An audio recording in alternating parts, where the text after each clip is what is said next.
welcome to the New York Game Awards Legend Series. There aren't many creative game makers who've risen to the prominence and had staying power through the decades. And I don't believe there are other game makers of prominence who are married to each other. You can call Brenda and John Romero the ultimate power couple, but we prefer the phrase the ultimate creative couple. Brenda Romero was essential to the Wizardry series, which were like landmark moments in software that influenced classics like Final Fantasy. The series also established, along with Richard Garriott's Ultima, the rules of role-playing. Literally, Brenda has done it all: writing, system design, game design, and level design. She not only has graced the world of games with her intelligence, but also the world of education internationally, from UC Santa Cruz to the University of Limerick. And she made experimental games like Train, which won IndieCade's Vanguard Award. John Romero co-created id Software. Belgium and Scott Search were his first. Later, there was the great variety within Commander Keen, Doom, Wolfenstein 3D, Hexen, and Quake. These are legendary franchises that will never be forgotten. John Romero also co-created Doom, the legendary first-person shooter, which is considered to be one of the best games of all time by critics young and old, and a television pilot for the USA Network based on the creation of Doom is in development. Together, Brenda and John founded Romero Games and then released Gunman Taco Truck, which is a satirical on-the-road romp where you play the last Mexican in the US. Now they're the proud parents of the deeply thoughtful and altogether fun Empire of Sin, a strategy game set in the wild, murderous world of the Prohibition era, circa the 1920s. It also has a stirring soundtrack inspired by the music at the time. Brenda and John, both of you continue to shine with brilliance. Congratulations on winning the Andrew Yoon Legend Award at our 10th annual New York Game Awards. Congratulations. Thank you. Thank you. That's great. Yeah, well, I go first, John? Go ahead. All right. First of all, I want to say the obvious thing, which is thank you. I'll say the second obvious thing, which is it is a huge honor. That goes without saying. And now I'll say some stuff that might not be so obvious. That I'm originally from New York. I started my game career in New York. I started my game career in northern New York, in St. Lawrence County. And when people think of St. Lawrence County, they don't think of game companies. They think of, I don't know, dairy farming, a place to get away from it all. And that's still true. I, however, was fortunate to be in the right place at the right time. And I got a job at Surtech. And I got a chance to work with people like Robert Woodhead and Andrew Greenberg and David Bradley on the Wizardry series. And, you know, that's really where I guess, cut my teeth. As I went along, I had an opportunity to work with loads of people and to meet people who were my idols. You mentioned Final Fantasy. You know, I've met Nasser Jabeli. I consider, you know, the incredible heavyweights of the industry who made my imagination go, wow. And the thing that blows me away is thinking back on my history in games. I cannot imagine anything. I cannot imagine a moment that I would be sitting here with people that I admire so much being given an award. It feels odd to accept something like this. As a game designer and now a game director, I really just have the joy of maybe being the face of the game or the person who's giving interviews. But every single person that I ever worked with, every programmer, every artist, every producer, every designer, every player, every fan, anybody who ever had anything to say, positive or negative, about my work and the things that we do as a team is the reason that I'm here. So I'll accept the award, clearly, but I couldn't have gotten any of this without everybody who I've worked with along the way. So thank you very much. I just want to say thanks a lot. This award means a lot because you don't get many awards like this, as a living person. So I'm very fortunate to be able to get this award.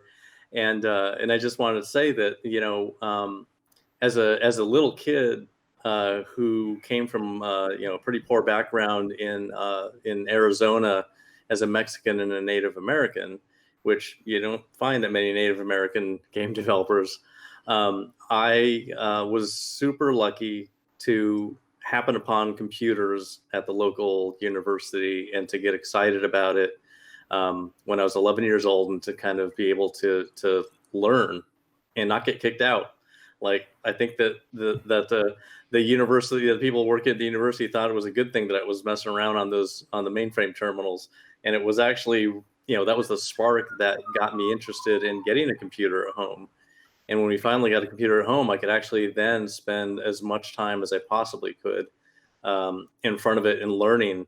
And I had a lot of fun in the 80s making games, but in the 90s, when I could finally work with a team of people that had a lot of experience and we could get together and make really great stuff.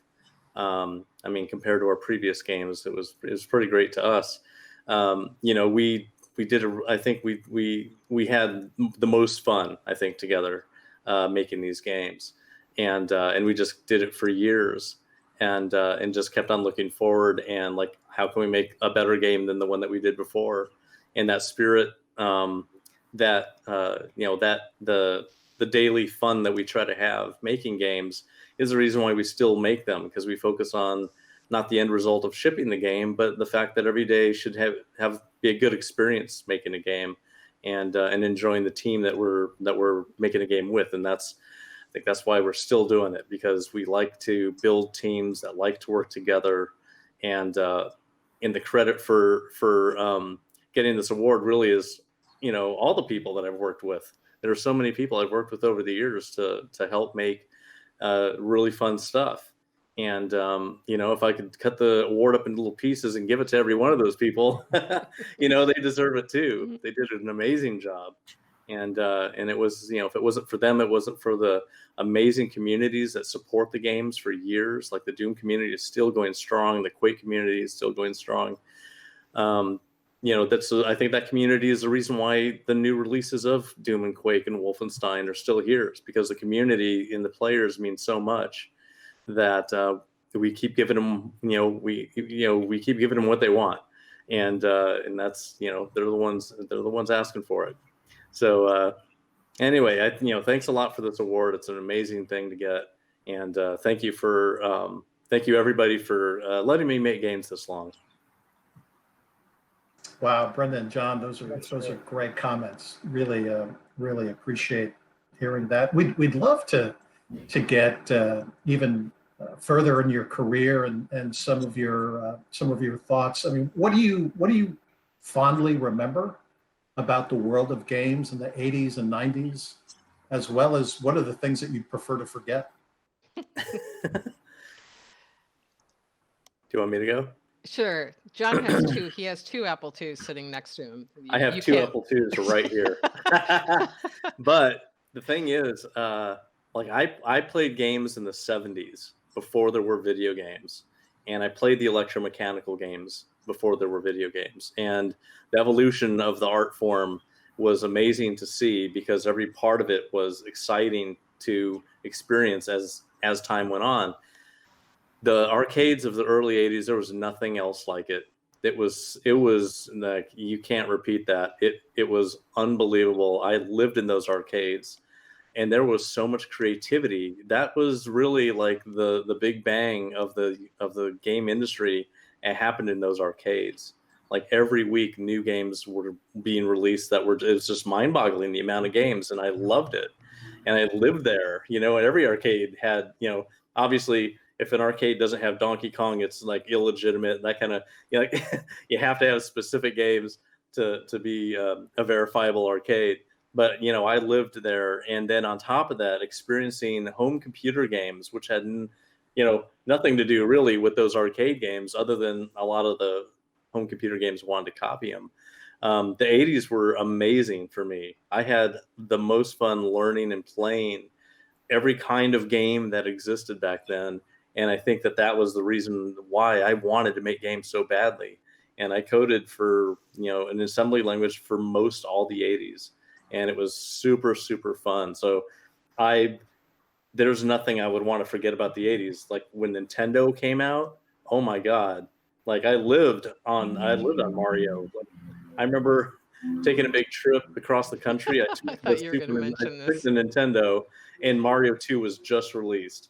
Even though I had no idea Nintendo didn't make it, but Nintendo worked on it to make it a Nintendo game. But it was so amazing to play, and to play that. And then when Mario 3 came out, oh my God, best game ever made. But the 80s are just full of moments like that of console games, computer games, arcade games, you name it. It was all like amazing. Programming these things was amazing, and it just prepared me for the 90s, which is where we could really get that 10 solid years of constant daily experience to do really fun stuff. And so the 90s also, why would I want to forget that? That was like where a lot of really cool stuff happened. So my 90s were amazing. Yeah, John also isn't letting you in on the fact that he has hyperthymesia and literally cannot forget he has a near perfect autobiographical memory. So an interesting thing how John talks about there being, I totally agree, it was an incredible explosion. Just being able, I can't believe my luck at being born when I was born. So I got to see all of this. But at the same time, so at the end of every year, I spend 3 to 4 weeks, last bit of December, beginning bit of January, and I do nothing but play games full time. I get up, I get my coffee, and I'm playing, and I do nothing but that. And so I get very excited at this time of year. There's going to be a game that blows my mind that I'm going to play. I love that as much as we've done in the time that the industry has been around, we will still find ways to make people go, oh my God. I love that as a game developer, I still feel like, how did they do that? When I see some technical effect in a game, like last year, I remember contacting our CTO, Keith O'Connor, and just saying like, how did they do what they did there? Like just mind blown. And those are, so the fidelity of the things that is blowing my mind is greater. But I had that same mind blowing experience when I would see the things that Nasser Jabeli was doing or Bill Budge back in the 80s. So I think that there's always, we haven't run out of room to reinvent, to innovate, to do something incredible. I still have that feeling like last year, I thought, oh geez, there's so many games. But every year, there's always a collection of games that will just leave me humbled as a game developer. Like, man, I could never make that. Or man, I hope I can make something like that. So, there's always something to chase. I think if there's one thing now that I'm grateful about that's different that we didn't have in the 80s or the 90s really, is the connection with fans. So that you have just so many different ways, not just the data and telemetry and that sort of stuff in the background, but that really we have so many different ways to interact with people who play the games that we simply would not have had. I mean, they could have sent a letter if they decided to, but there's so many ways that players can connect in the ways that game communities form. That sort of stuff is invaluable to game developers. And we didn't have that then, and I would not want to get rid of that now. I'm thrilled we have it. So Brenda, what was it like to work on the Wizardry series and some of those rules of role-playing games? And what is the main thing you learned as you worked? I think working on the Wizardry series was, I can't describe it, and this is going to sound so sappy, but it was a love affair. I had a job. My job was supposed to be working from 4 to 8. So I would start coming in at 3 and then stay till 9. Then I'd be there from 2 till 10. I can still play Wizardry. Really, I can play Wizardry 1 with my eyes closed. I can tell you, I know every molecule of that game. I was also really fortunate that at the time, the developers of the game were there. They didn't mind me asking those questions about how would you do it this way. It was a tiny team. It was a 1-person team, really 2 people. Yeah. So I had an opportunity to learn all kinds of things. that game, Wizardry, will always be so incredibly close to my heart. You know, John, I sometimes joke that John is, you know, he doesn't actually have blood. He has 6502 on the inside. You know, and I really think that there's, you know, that if I were shattered into a million pieces, it would mostly be D10s and D20s and other, you know, associated dice. But it was incredible. It was incredible, especially once Wizardry went over to Japan and really spawned CRPGs. Japan went nuts for Wizardry. That was an incredible thing to be able to have a ringside seat to that. I'm incredibly grateful. So, John, how do you pivot from a platformer like Commander Keen, which even younger kids can play, to a heavy metal epic of a game like Doom? Well, there were actually several games between the two, and they all kind of took steps towards Doom. When we did Commander Keen, that was basically Tom Hall as the principal designer. Everything that we made, he came up with, and Tom Hall is Commander Keen. So he was basically just creating his childhood in a computer game. That's him, and it was amazing practice for us, you know, to do this as a team for years. We made 7 Commander Keen games in total. We made those games in total in like 9 months. I think there was 2 more months that we did the 7th one. So let's say it's a year, and we did that many games. We made a lot of games very quickly.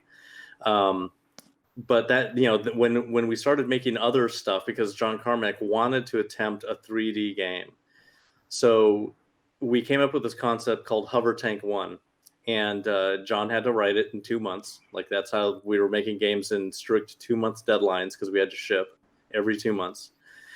And it was, for him, it was a struggle, but he did it. You know, in 2 months he got that game out, and we had our first experience making a 3D maze game, basically, is what it was at the time. They were called maze games. And past that point, a half a year later, we decided that we were going to attempt texture mapping. So we made Catacomb 3D, and it was a texture map 3D game. It was definitely much better than Hover Tank 1. And we were about to start making, at the same time that we did Catacomb 3D, we're also releasing 3 Commander Keen games. So Catacomb 3D, at the same time, we're making 3 Keen games and releasing those at Christmas. So when January comes around, we start working on the next trilogy of Commander Keen games, 7, 8, and 9. And only within a few days, we all decided, you know what? We don't want to do Commander Keen anymore. Tom Hall wasn't happy with it, but he's like, okay, what do we want to do? It's like, we want to keep doing 3D stuff.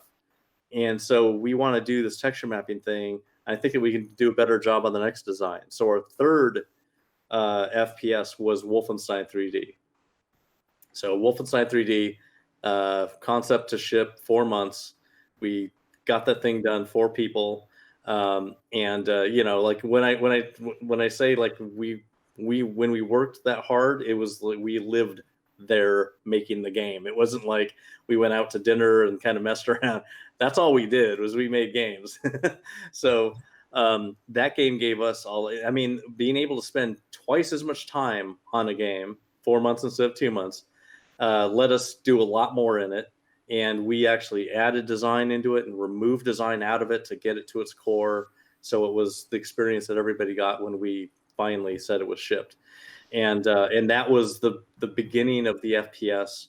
And we knew that what the things that we did in Wolfenstein were the things that we needed to kind of say were the baseline for this new kind of game, which at the time we just called them 3D games. And that laid the foundation. After we did Spear of Destiny that year as well, it took us 2 months.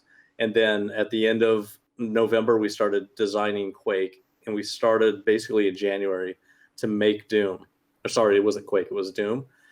So we started making Doom in January, and we spent a whole year. So instead of like 2 months, 4 months, a year, we could do so much in a year, you know, and it was mostly 5 of us doing it. We added another person in the last 4 months, but 1 year of focus like that let us make Doom, because we'd already done so much with Wolfenstein that we could really fill out the design, like what makes it better. And we did a lot of work. And we also let our artist go wild with what he really liked to draw, which is not cute stuff. And so Adrian Carmack, he got to draw the stuff that he was drawing on paper anyway. So he just put them to pixels, and that's how Doom was made. It was we were listening to metal all the time. We were listening to all kinds of stuff like that, and we really we create the environment around us that we want to pour into the game. So the environment around us reflected the things that we were developing, and that's how Doom was made. Every day was heavy metal and coding. And you actually sent out a press release before you started. Yeah, that was the crazy thing. So we knew before starting programming on Doom, that what we were going to make, nobody was even planning on, just because of the strides we had made in Wolfenstein's technology, and that Doom was beyond that. So we basically put out a press release like crazy people in January saying, we're working on a game that is going to change all of PC gaming. It'll be the best game ever released. And nothing like setting a low bar, right? I know. I remember that, actually. I do remember. And we even put a list of everything that was going to be in it. It's and we so didn't ridiculous. do some of those things, but we did the important ones. We also said it was going to be an open game, which was one of the most important things that we said. It's going to be a game that people can modify. And then we put it out there for free, as shareware. So, and it was the first deathmatch multiplayer game and co-op, and it was single player. I mean, it was all these things because, man, we had a whole year. That's great. That's great. So I'm going to fast forward and ask how the two of you met. And once you did meet, did you always want to work together? How we met is kind of a silly story, really. We met at Origin Systems. John was working there as a programmer. I had gone over for a visit. There was a it was not me. It was not me. The computer wasn't working properly. It turned out it just was not turned on. So was not me. I want to be clear about that. So they got a programmer to come out, and that programmer happened to be John. So that's how we met, and we stayed in touch over the years. And then then we started at some point in time dating. But we would always, we've hung out at conferences for years and years and years. So I would say, like, John and I, if we're together, we're talking about games. In fact, as we transitioned from friends who hung out for years talking about games to a couple, most people thought we were already a couple. But our closest friends said, I can't believe you guys are finally dating, obviously. So we turned to them and said, why didn't you tell us this 10 years ago if it was so obvious to you? But yeah, we enjoy working together. We work together every day. We have been working together every day for years now. And it's next to each other. Yeah, it's great. We still have it. This is the first time we've actually had a door. The door behind me goes. Because normally we're like next to each other. Our desks are next to each other. It's just because of COVID. Are we isolating from one another? It seems unnecessary. We met in December of '87. Yeah, that was the first time that we met. Yeah. That's a great John story. remembers what he was coding, unbelievably, but that's the hyperthymesia bit. Yeah. So how did you decide on one of my favorite countries, Ireland, as the place for your studio? Well, because the short answer is because it's a great place. I won a Fulbright Award to come to Ireland to study the game industry. We were at the time based in California. So we were here for 2.5 months, maybe a little bit more than that. The goal being we would drive around, we would meet all, loads of game developers, talk to colleges, and basically the whole ecosystem. Then the goal was we go back, I write a report, and we go back to our lives. But that's not what happened. Went back, wrote the report, and thought, man, I want to be part of this. So people who come to Ireland, I think, the great thing about it is first of all, just there's a reason there's so much tourism in Ireland, because it's beautiful. It's a great place to be. The community's fantastic. The maybe not so well known is that Ireland is also a hardcore tech hub for Europe. Like 9 of the 10 biggest tech companies are here. I'd They're the like to second say, largest exporter of software in the world. yeah, which if you know the size of Ireland, we're talking about like it's San Francisco size in population and the second largest exporter of software in the world. So there's loads of companies here, not just us, but EA is also in Galway. Blizzard is here, Demonware, Havoc. So we join a lot of other companies, but we moved here. We came to Ireland 5 years ago. We're based in Galway, which is on the west coast. It is such a fantastic community. I often feel like a great unpaid. I want to just because I love it so much. I want to make people clear that like I'm not taking not taking any subsidies for this. It's just a fantastic place to be. We're lucky to be here. We love the community and the business community that's here as well. Galway's also just, if you've been here, it's a real funky place. I often like it's like the Santa Cruz of California or the Austin of Texas. It is funky. It has a great art scene. Galway sometimes is known as the black hole of ambition.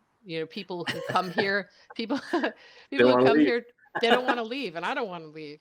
So yeah, that's why we're here. It's a fantastic place to be. Absolutely fantastic. I have zero regrets, except that we didn't come sooner. Maybe that's my only regret. That's great. I've been to Galway once, and I think it's one of the best times I've ever had. And offline, I'll tell you why. Okay. Oh yeah, let me know. Now, so we talked about how important the teams you work with are, and they're essential. But how is Empire of Sin a collaborative project between you both? Oh my goodness. Well, I Do you mean, want me to describe a little bit? Yeah, sure. So when Brenda and I work on a game together, there's one designer, and it's the principal vision holder who is the one running that game, the game director. So Brenda is the vision holder for Empire of Sin. She's wanted to make the game for 20 years. And so we built a team, and my job is to help her make this game be as great as it can. So I basically do, business stuff, and I do, the audio on the game. Did all the audio, but she does everything. She directs everything. It's everything that you see in the game is because she thought that it needed to be there, and worked with people on the team to make that happen. And I'm just one of those people working on it. He's being a bit too modest there. I think John did a lot of the production, the early production. But the part that I was going to say, is we don't want to step on each other's toes, but before a game gets off the ground, before a line of code is written, there is the idea, and that idea has to have its unique hook. What is the look of the game? What is the experience? And this game, Empire Sin, was challenging. I can see even in the preview articles, people are trying to figure out how do you describe this game that is this intersection of probably 4 or 5 different genres. So there were so many times where I would put the pitch together for Empire. So like it wasn't called Empire Sin then, but here's what I think the game could be. And it is essential to have a good sounding board, somebody who's going to say, well, what about this? Are you going to flesh this idea? Do you want me to give you my feedback on that? Oh, this doesn't feel quite right there. You might want to look at that. And so we serve that role for one another. Certainly, John is most known for shooters. I haven't made a shooter, but we can give each other that feedback and that expertise, and also serve as as support for the other person. We're trying. There's a load of things that happen when you are getting a game team and getting a game itself off the ground. And none of that would happen, if it hadn't have been for, John being there, and being the other half of this show. And I have to say, I would be totally remiss if I didn't say that, there's a team of 30 people working with us. And because we are a small company, there's zero people that you can just go, oh yeah, we could have done it without that person. Everybody had it, and everybody had some effect on Empire of Sin that was critical in terms of how it came out. This game could not have been what it is without literally every member of that team. Yeah, each member of the team can look at the game and say, I did all of this stuff. You know, each person is responsible for a lot of the game, which is amazing. You know, that's because the game is a system soup. It's got so many systems in it. It has so much art. You know, it's just every part of it. You could say, Keith did this stuff. You know, Connor did all of these things. You know, and Hugh did all the animation, and you know, like everybody was just critical to the game. And I think they feel really good that they had a chance to be in a small company where they could make a massive impact and not just, I did 1 second of animation on that nose on that cartoon, you know? I think, you know, the part that I think is useful being a couple and how we work together is that this will sound unbelievably weird. But John is certainly, he's done a lot of design, but he's also a hardcore coder. And so I just know that he sometimes just needs to code. Like that is something that fulfills him. It's something like people who want to read a book or whatever. John really wants to code. I also really want to play games or come up with ideas for games. So giving each other the space to make sure that we do that, or understanding why it is important to have a conversation about exponential progression in certain number things at 2 o'clock in the morning, is a 100% reasonable thing to do. Like, so I just think we tolerate each other's eccentricities. I don't know that we would be a great partner for anybody else, but I think we're pretty amazing together. Unless you like talking about numbers at math at 2 o'clock in the morning. That's a great definition of a wonderful partnership right there. Yeah. You know, one of the primary purposes of the Critic Circle as a nonprofit is to give back to underserved and homeless students in the Bronx and in the Lower East Side. Both of you have been involved in giving back to the community. Why don't you tell us a little bit about your efforts? You want me to start? Yeah. Okay. Well, you want me to start and then I stall. I think there's so many different ways we could go about this. John and I both come from underprivileged backgrounds. And we know that the power of tech is literally transformative in people's lives. You can go from nothing to something. You can, you know, like I remember going through college and absolutely not having enough to eat, having to figure out how long does a box of spaghetti last? I know the answer to that question. I know the answers to lots of questions I wish I didn't know. But because of games and because of tech, I have always had a job. I've always been able to support myself. And so I think it's incredibly important to give back to communities where we come from. We have worked with, in Northern New York. Yeah. Disadvantaged, alternate high schools, basically alternative high schools, talking to the kids there. I think there's, the thing, gosh, I mean, I could give you, here's a whole list of different ways that we have done this. Here's a whole list of different people in groups with whom we've worked. But I think for me, it always goes back to I want to see somebody who's like me. I want to see somebody who comes from where I come from and who has had that success. Because when you are trying to figure out what you are going to eat the next day, when you don't know where your father is, when or in John's case, like he was literally abandoned in a desert when he was 6. When things like this happen, you don't necessarily know that there is something beyond. And so I feel it is critically important to share those stories so that people can see that through the power of just work hard, don't drink, don't do drugs, get some discipline, and it will pay off. It absolutely will.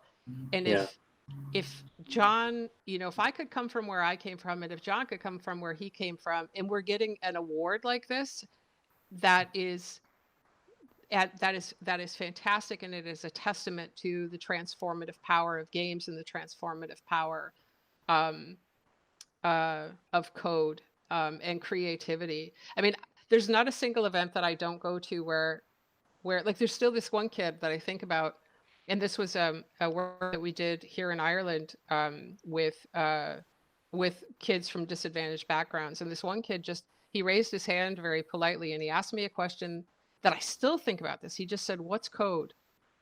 And this was a kid who had not heard of programming. And he followed up with me. He really wanted to know what it was about. Where could he learn more about this? Now, I don't know what happened to that kid, but that was a possible moment where a life was changed. And kids, by and large, already love games. So I feel like our industry, unlike most any industry, has a potential to really reach kids who most need this and who could most benefit from this. So because we started there, I feel like we have a responsibility to pay back to do service in those communities. So I don't know, we have not turned down, to my knowledge, speaking invites, anything like that, where For schools or yeah. when we lived in Santa Cruz, there was the unbelievably wealthy Los Gatos. And then there was the overwhelming, there was Watsonville, right? Where many of the kids are first generation or part of immigrant families. I don't know that we ever spoke in Los Gatos, although we were invited. We consistently went to Watsonville because it is important to see somebody who looks like you. Somebody you need to see that. I could get myself quite choked up if I keep going on, but we believe it's really, really important. And, we absolutely put our time and our money, where our heart is, and our heart is absolutely in that. Yeah, I mean, Brenda, when you talk about an individual, that's kind of what chokes me up as well. We're teaching at a Bronx homeless shelter right now, and there's a kid there. He's 11 years old, and usually you just teach high school students, but he came in, and then we asked them to write about the game character they would like to be, and he said Pokemon Pikachu because he's cute and cuddly, which is something I'll never be. And and it just really stunned me that there's so many complex situations going on in a shelter beyond COVID that I'm teaching virtually, but I really wanted to hug that person, and we have reached out since then beyond the class, but there are now movements toward hiring more Black and brown people in games. And during COVID, some, not all of that seems like lip service. What does the industry need to do to become more diverse? Well, that's a big question. We were talking about the 80s earlier. So I wasn't able to play as a female character in a game until 1987. And that game was, of all things, Leather Goddesses of Phobos. So all of our kids are obviously mixed race. My son was not able to make himself in a video game. He could adjust his glabella, and I only know the name of that because of a video game. But he couldn't create somebody with dark skin but my hair. And I think it's cool that the more diverse the group of people making the games, the more diverse the games will be. Games are often a mirror of the people who make them. And when people see themselves in a video game, then they can probably see themselves making those same games.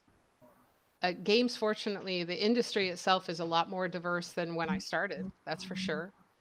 But we do have a ways to go. I will say, though, that like when I was pitching Empire of Sin, it was the first time in my entire career that I was across the board asked, will you be able to play as a woman in this game? How diverse is your cast of characters? And it wasn't just me that they were like, oh, it's Brenda Romero, we better ask this question. John was also pitching games, and they asked him those same questions. So I feel that we as an industry about 4 years ago, now bear in mind, that's when games are getting started. So we will start seeing the fruition of that. I believe that 4 years ago, that was when I first noticed, wow, people, this is changing. And it's important that we keep changing. It's important that we keep going in that direction.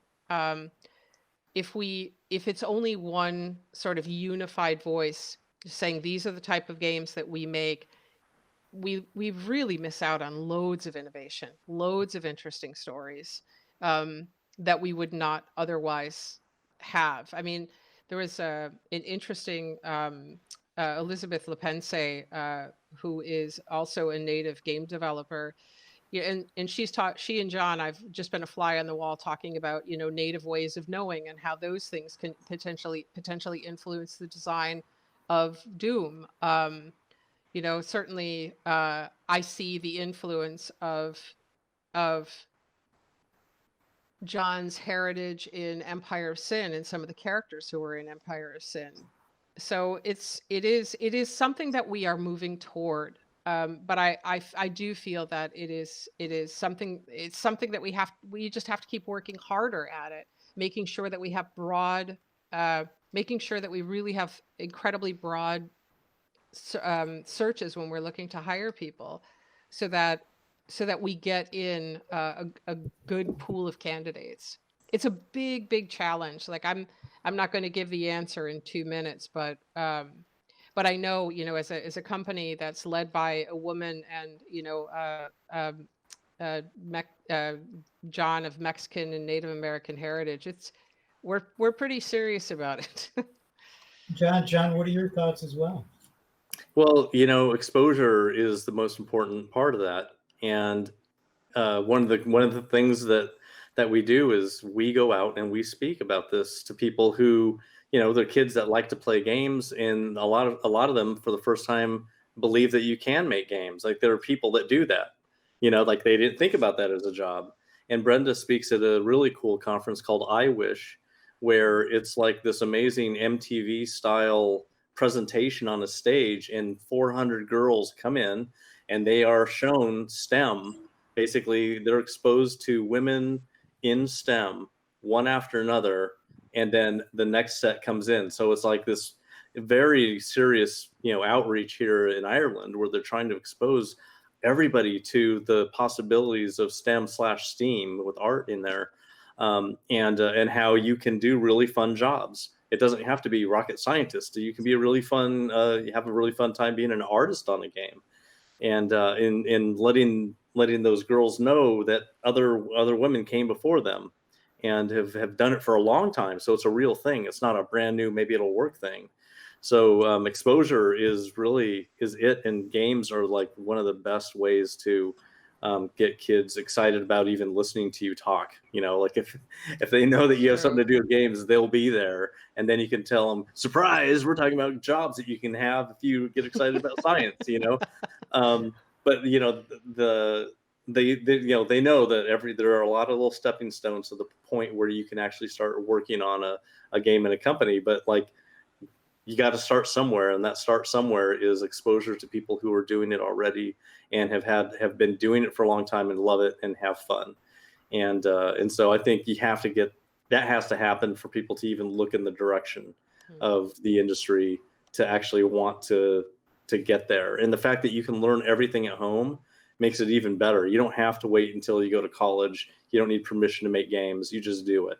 So we give people a lot of that advice. If you want to start learning, start tonight, go at home and start doing some Google searches, and you can start learning how to do something that you're excited about.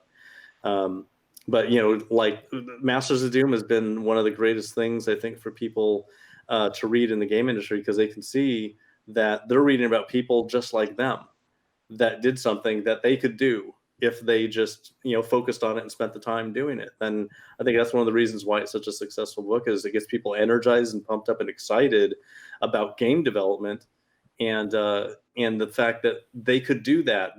We are people that are normal people just like they are, and they can see themselves in that position. And that's always a really great thing to get you motivated, is to see this example that you totally match, So that is so true. I mean, you're talking about this hidden power of games, which I think each of us in our own way has experienced. You know, if you were talking to your younger self working on your very first game, what advice would you give them? Brenda's probably knows. What do you think? I What don't would know. you? I don't know. I'm trying to think of my advice actually to myself. The very first game that I worked on was Wizardry. I was also learning. I was in love with code, deeply in love with programming at that time. I was heading into assembly language when I found the Wizardry editor. And the Wizardry editor was a tool that they had made that allowed me to make levels. My life was changed. But if I could go back to that person, I would say, no, no, no. I know that's a lot of fun, but stick with the code. Stick with the code. And that's probably the advice. That's probably the advice. That would be my immediate advice, followed by, I think I would have tried to find more mentors earlier than I did. I think it's a great idea to find new people to learn from, because that's just how you grow. It's the only way you grow, really. I think my advice would have been spend more time on the games that you're making, because I made a lot of games, like probably about 60 games before the first Commander Keen game. So spend more time on your games and try to do better than the games that you made, because a lot of my games were me trying to teach myself something. Every new game is, I'm going to do this time I'm going to use this technique, and I'll come up with a game idea to use the technique versus the focus on the game idea. The way that Jordan Mechner spent years making Prince of Persia and Karateka, you know, those people, you know, Doug Smith spending years on Lode Runner, just that kind of concentration and development process, I think one is probably a better one. I got through a lot of code faster, I think, in that time. But you know, probably something in the middle. So I'd say spend more time. And the next one, the second one, is choose your co-founders extremely carefully. And I would have told myself, errors magnify over time. Wow. You know, John and Brenda, we could talk for hours. I mean, literally for hours. Thank you so much for this insight to your legendary work for the 10th Annual New York Game Awards. We're honored to have you with us, even in this virtual way, and we'll be sending you your Andrew Yoon Legend Award very soon. Thank you so much. Stay well, Thank and you. the best of luck on everything you do together. Thank you. Thank you Thanks so a lot. much. It's been really great. It's been fun.